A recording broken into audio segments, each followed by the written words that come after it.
Sad if it closed down. I've been coming here forever, and Hudson's Bay's, 400 years of history in Canada. It'd be terrible if it shut down. A full liquidation plan at Canada's oldest company could begin as soon as tomorrow and last for up to 12 weeks. But Hudson's Bay is still holding out hope that it can find a lifeline. Sarah Galashan is on that story for us. And tell us about what's happening at the Bay. Well, it's what's happening in court right now, or at least what was happening throughout today. There were a lot of lawyers, a lot of media, a lot of spectators, so much so that they had to actually move into an overflow courtroom because people were so interested in this. But what the Hudson Bay lawyers are asking for is that the company be allowed to move forward with a liquidation. They'd like also there to be a provision so that in the event an investor comes forward, they can remove some of the stores from that liquidation event. Lawyers for the some 9,000 employees say, hey, hold on. Let's wait at least a week here because moving forward with a liquidation, they argue, is like a nail in the coffin. What investor is going to come forward at that point? What the judge said today, late today, was that he's reserving his decision until 2 p.m. Eastern tomorrow. So at that point, it could become more clear just what the future and how quickly that future goes away for the Hudson Bay Company. They're talking about a 12-week liquidation event. Also possible you start to see some, I suppose, significant sales.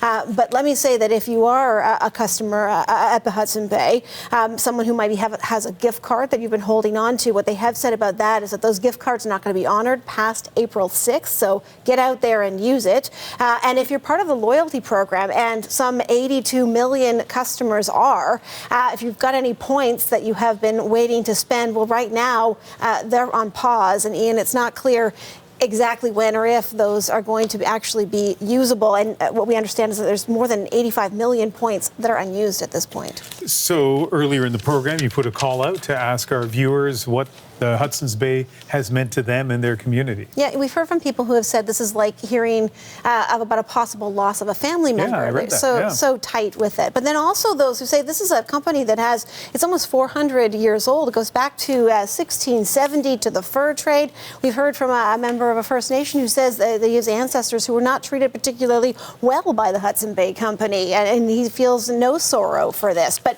let me read you a few that we have here, starting with, I think it's Suzanne Carlson. She writes, there's a Hudson Bay store in my hometown of Prince George, BC, and I have shopped there even recently.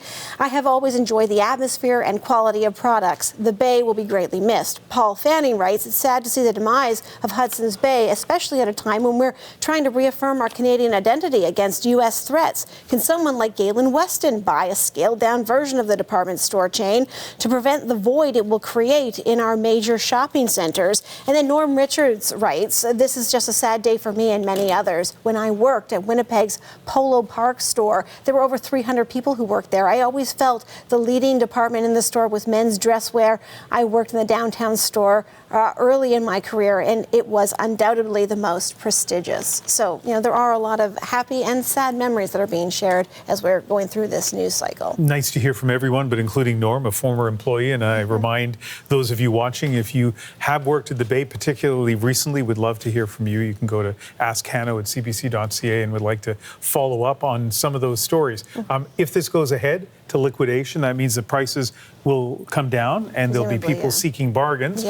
But they also better be pretty good at going upstairs. So here's the thing. So I went up to the Hudson Bay, which is just a few blocks away from here earlier today. And in downtown Vancouver, this is a multi-level department store. It goes up more than 6 stories.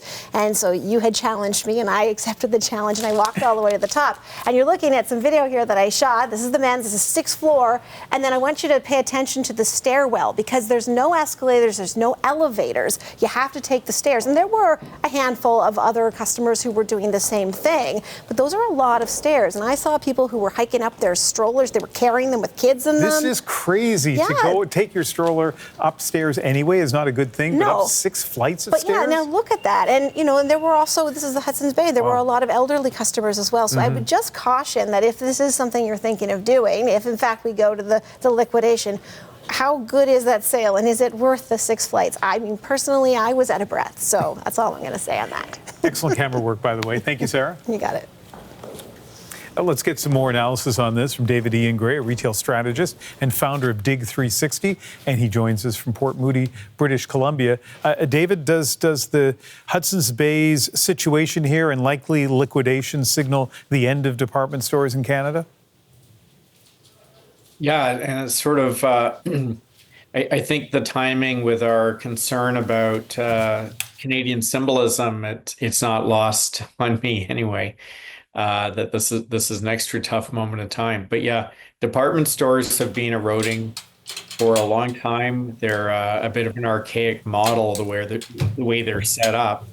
And this seems to be the last of the traditional formats. And if anybody watching now is, I don't know, under 40 or under the age of 35 and wonder what a department store was, there was a time when we had the Bay and Simpsons and Sears and Eaton's where you could buy everything from a car battery to furniture to clothes to hockey sticks. I know I bought all those things at those department stores, but yeah, it seems like there is no store right now that does all of those things. What went wrong with the Bay? Well, they've cited a number of legitimate factors in the last few years that have led them to this moment, such as the pandemic, people not returning to work and needing workwear, inflation, supply chain issues, lately tariffs. They're all legitimate, but I think really what happened was for years there was an adherence to this boxy, big space suburban anchor mall store format that left them vulnerable to these forces, whereas other retailers have managed to get through them. Yeah, because people are still buying, right? And I asked a bunch of friends, where do you go for various things? And when I said appliances, they talked about London Drugs, which is, of all things, a drugstore that sells all kinds of stuff here in BC. They mentioned Canadian Tire. A lot of people go and buy things at Costco. Clothing, they still go to the malls that are attached to the Bay. They're just not, these friends of mine, when I talk to them, haven't been buying those kinds of things at the Bay. And speaking of the big malls, David, you know, what's going to happen to them? A lot of them already have empty spaces where Sears used to be, and now they're facing the prospect of big empty spaces where the Bay is. Yeah, that's going to vary property to property. So what may surprise viewers is in the last few years in Canada, the very top malls, so maybe I don't want to pick out some at the expense of others, but let's say Yorkdale and Toronto or Metropolis or West Edmonton Mall, they're doing better than they've ever done. They're highly productive, they're fully tenanted, and there's a waiting list of people to get in. There's a lot of other properties that are secondary where the amount of retail is shrinking to focus on really prime locations, and those are the ones that are going to be in some trouble. But they tend to be getting filled already with grocery seems to be the new anchor. Large format fitness studios, experiential type places, and so on are really what are filling in where people have left. All right. Well, there's lots to look for on this story. And David, thank you for your analysis. You're welcome.